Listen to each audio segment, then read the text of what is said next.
Ayan, andito na naman po si nanay at katatapos ko lang pong magluto ng aming tanghalian na, ayan, sinigang na baboy. Ayan, na alam nyo naman po kung magluto si nanay, hindi po ako gumagamit ng mga seasoning, basta meron po ako nor pork bouillon at saka patis. Ayan.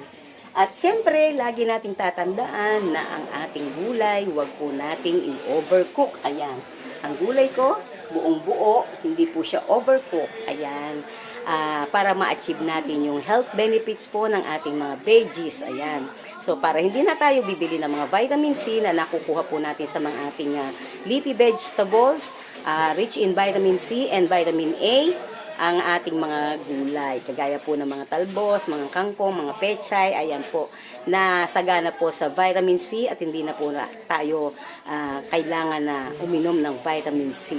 Dito po sa mga gulay natin, kung hindi natin i-overcook, ma-achieve po natin ang mga vitamin na kailangan po ng ating mga katawan, lalo na po sa kagaya kung nagkakaedad na. O, diba? Pasarapin po natin ang ating mga gulay. Masarap kung mas masustansya. Ano po ang ating mga gulay? Ayan po uli ang ating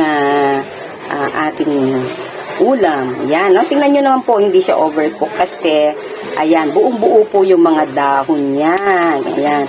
Pero kung overcook po yan, hindi nyo po sila makikitang ganyan. Luray-luray po na overcook po na gulay. Ayan. At saka, alam niyo naman po na ako po hindi nag-chop ng okra sa ating pong sinigang kasi nag-iiba po yung lasa niya kung hihiwain po natin ang ating okra. So, ganyan po, okay na po yung ganyan. Ano?